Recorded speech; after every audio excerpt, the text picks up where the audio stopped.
Hey crypto degens. So I have this question asked of me quite a few times. When do we take profits in crypto? That's not an easy question to answer, because if we could all predict the bottoms and the tops perfectly, we'd all be billionaires. However, there are some key indicators, key levels, and key historic trends, and also some fundamentals that we can use to take profits, where then we can use that same capital to put the money back into crypto at lower levels to get more coins for your money. That's what I do. Or you can move it out of crypto into some more either stable assets or assets that will grow over time. Okay, so let me get into this.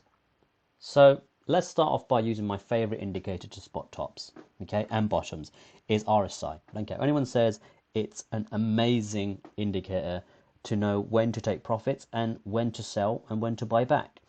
So you don't really need to use TA for trading, day trading. That's a lot of stress, and let's be honest, most traders don't make money. If they do, they're really lying to you. Okay, there's only a very few traders that are amazing at it that actually make money. Now, as far as the RSI goes, let's look at the RSI on the monthly for Bitcoin. Look at the first top here. So this was the top here in 2012. There's a historic trend, by the way, for Bitcoin all the way from 2012. So about 10 years of data. The first top was around $250. This was RSI was around 96. Okay, and then we had a crash of about 70%, and then a bounce back up to about 1300. And then the RSI was at 94. As you can see, there's a bearish divergence here. A bearish divergence is when the price is going up, but the RSI tops are getting lower. And that's a really good indicator, especially on the smaller time frames, like the weekly and the daily, to know when the price is going to reverse. Okay, and this is exactly what happened. Then we crashed all the way down from 1300 down to £212. Amazing price for Bitcoin, obviously, in 2015. Now, let's look at these other tops. So in 2017, we had the top of Bitcoin at 20,000. Okay. Now this this was bullish divergence, and it still didn't work out. Obviously, we had a crash.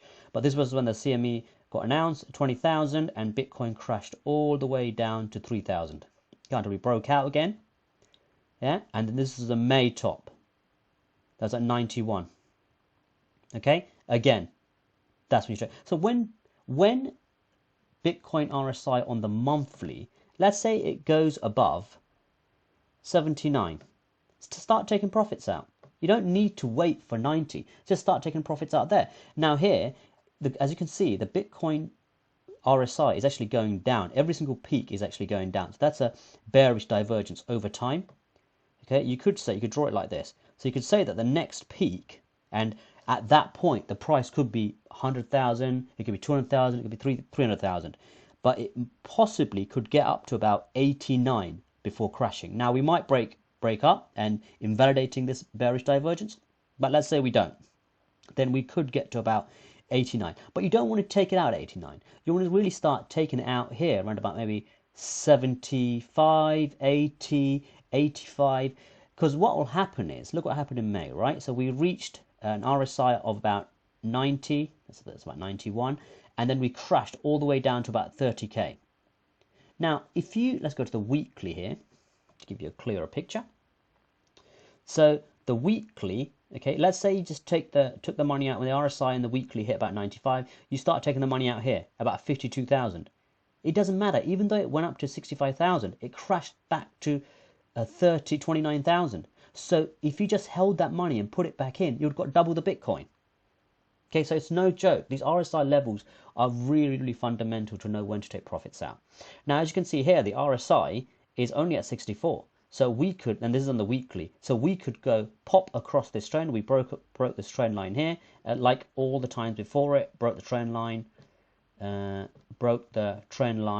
and this took obviously a very long time because it was a bear market to get over.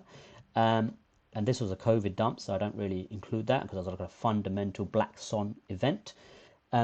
Now, the price could go all the way up to about 92, 93, 94, even 100. Okay, but you want to start taking your money out around 85, 75, whatever your risk tolerance is. Because when it goes to that level, you will come back down here. You will. At some point, you're going to come back down here. Now, at that point, It could be that this is the bottom.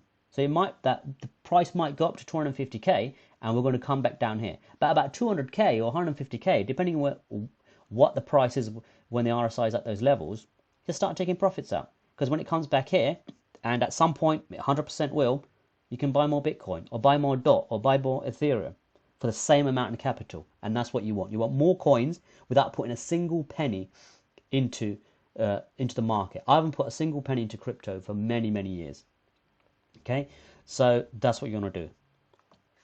So I want to just quickly talk about the bearish divergences, and I want to talk about what happened in May this year. And it caught a lot of people off guard. It kind of caught me off guard as well. Even though I kind of knew what was happening in the technicals, I didn't take as much out as I should. And the reason for that is because I lacked discipline and I got greedy. And that's what happens when the market starts going up like that. You get greedy, and discipline is really, really important. So you can know all of this stuff, and it really is second to discipline. That's the most important thing. I'm going to say it again, discipline. So May dump. So look what happened here. So Bitcoin price went to 41,000. The RSI was at 89. Okay, then it went higher to 8,000. Where was the RSI? 78. This is your first indicator right here. You don't need to do anything else. Right? At this point, you know we're going to go down because it has formed a bearish divergences. Right? A bearish divergence is doesn't always have to play out, but I've been using it like a boss for many years because it really, really has a very good degree of probability that it will work out. Okay? So look at this. So you had the price at 40,000, price at 58,000, price at 62,000, and then finally a price at 64,000. And look what's happening here. The RSI tops are getting lower and lower and lower and lower. And what happens after that? Dump. Okay? So what you should be doing, you should be taking profits out here. Okay? You say, well, okay, what's going on? Like, why do we want to take profits out here when the price could go to 63,000? I mean, just take a little bit out, because look at this. Even though it went up to 63,000, it still crashed back down to 29, like I said before, right? So you're still going to be able to get more coins. You just have to be patient. Okay, I would actually always wait for the bearish divergence to develop. So sorry, not here. When the bearish divergence actually develops, because you had the top here. If it went up, if the RSI was up here at 93, which is higher than this, then that's not a bearish divergence. That's fine. Okay, that's what you want to be looking for.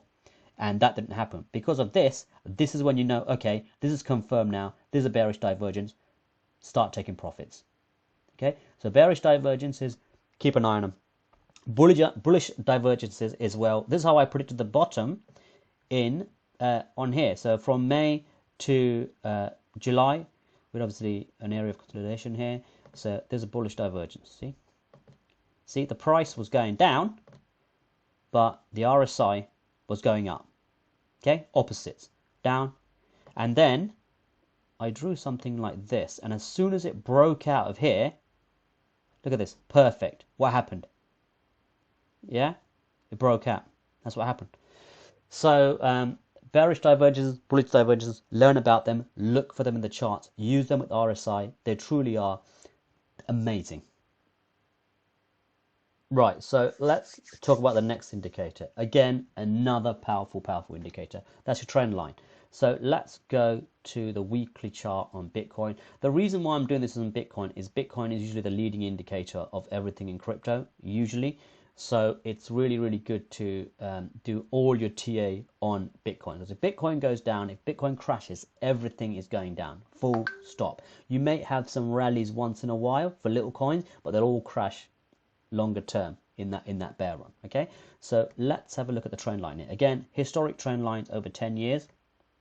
So quite simple to draw from the bottoms, from the tops. Okay, and as you can see, what happened is when we actually hit the trend here, okay, or close to it, we crashed. Okay, now there's a combination of both the trend lines, both the bearish divergence, both the RSI. So if you combine all of that together, that's what makes you a good analyst, is to combine everything together, not to isolate these technicals and indicators is to look at the bigger picture, as well as having a look at the on-chain fundamentals as well, because that's when you know that if you're still in a bear market or a bull market. Do we still have juice left? Well, what's happening to the Bitcoin exchange inflows? So you can go to Crypto Quant, you can go to Glassnode, and you can see, okay, as you can see here, a Bitcoin price is going up. Okay, sorry, get this out of the way, get out of it.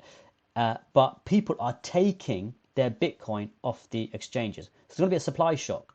There's no one wants to sell their Bitcoin right now. Okay, so that is why the fundamentals also important. The reason why I'm showing the technicals is because that's obviously when you know to take stuff out short term, mid term, to make more money, more Bitcoins, more DOT, more ETH, whatever. So you have the trend line up here around about 69,000. That's the historic trend, obviously. And where is the next trend? So the next trend line is, I mean, depending on where we hit this, okay? So let's say we go in a straight line, go straight up, we have a massive green candle, and there, the next rejection point will be 89,000. I don't think we're going to go in a straight line. We could do, I don't think so. But let's say what everybody's predicting is December. Usually the herd is wrong, but let's say in December, they expect Bitcoin to top. Okay, let's go to December. Let's go to end of December, like usual. And look, where's the top? 99,000. That's 100,000 exactly, and that aligns with the trend line. Do you see how powerful this is? That aligns the trend line. So it doesn't matter if we do go up and we retest this and then we continue going up, we're breaking this 12-year trend line. We could do that. Okay, I think we could go to 200k, 300k, possibly. But we will definitely, 100% will bounce down here for a bit. Okay, we're not going to go straight up. We will reject off it and we'll come down here possibly and then continue going up to break this trend. Okay, but you have to understand where this trend line is. Okay, let's say that the RSI gets to about 80 whatever when we hit this trend line here. Okay, what you do is you take some profits out, you wait for confirmation, you wait for this to break, okay, and then confirm off it. Then you put your money in, because at that point it might be that the RSI has resetted as well. There's a lot of things to take into consideration here, but it's all very, very simple. RSI, trend lines, bearish divergences, very, very simple. Keep an eye on the MACD cross as well. But apart from that, you don't really need to know anything else, because everything aligns. Okay, everything aligns. So I think even if you do take profits out at 100k, and it goes to 200k, it doesn't matter, because I'm telling you, it's going to come back down to test 100k. It's going to come back down to test 60k. It will do that. So it doesn't matter. You just have to be patient. And a lot of people get FOMO. What happens is they'll take it out at 100k, it'll go to 150k, and they'll put it back in at 150k. And you don't want to do that, because you're losing Bitcoin. So you have to stay patient. There's always another opportunity out there. It might be in the stock market, it might be in the hard assets, it might be, I don't know, a property. So there's always opportunities out there. Sorry, that keeps turning up.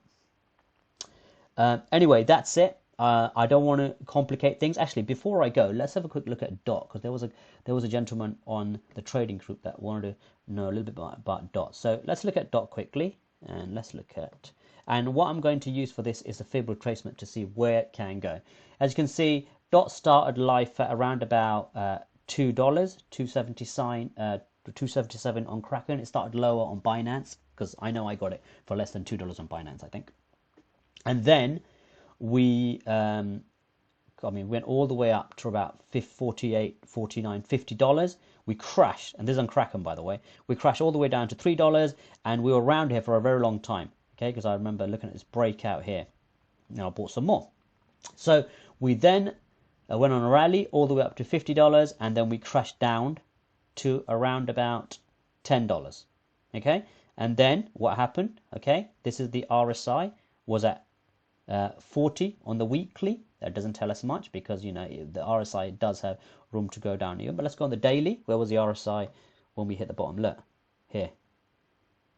Yeah, was low, right? Hit 27. It never really went below 27, I don't think, but it hit 27, and here it's a good place to buy. Even if it goes lower, it doesn't matter, because you can just keep averaging down. But here is a damn good place to buy.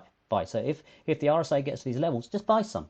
Okay, because we're going to at least have a bounce. At that point, take your money out. But here I looked at Bitcoin and I identified to myself that it would be a long-lasting bounce, especially if you look at the on-chain fundamentals and what's happening with Bitcoin, what's happening with inflation, everything like that with the global market. I just kept it in. I didn't take. I did obviously farm this. I don't recommend this to people. I took it out here, bought it here, and all this stuff. I did this a lot, but I don't recommend that to people unless you know TA really, really well. But just buying it at the RSI levels is good, okay, and selling it at the tops is good as well. Yeah, look what happened here as well. What do you spot here? What we talked about earlier, bearish divergence, right? Yeah, bearish divergence. And what did we get? Top, crash.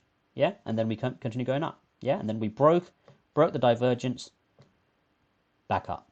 Yeah, with fundamental news. So really, really important things to note here. Now let's just look at the fib levels for DOT again. So I feel that DOT, fundamentally, obviously a strong coin, a beast coin. A lot of people love it. There's a strong community. Next level would obviously be the all-time high at 50, and we have to break that. When we break it, next level 74. Next level after that 115, and if we're lucky, we could even go higher to 154 and 181. Now, there are coins that have done this in the past that have exploded far beyond their fib levels. I just like, for blue sky movements, I use fibs. I think they are very useful and they generally align quite well.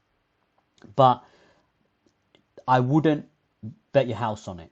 Okay, just take profits where you can and be happy with those products. Don't be greedy. The problem in crypto is a lot of people in this place are very, very greedy. To become a multi-millionaire, it takes a lot of cycles and you need to be investing in the bear market. I don't think you can be investing in the bull market and still make millions and millions of dollars unless you already have millions and millions of dollars. So that's it from me. This is when to take profits. You got any questions, put them below. Thanks for listening, guys, and take care of yourself.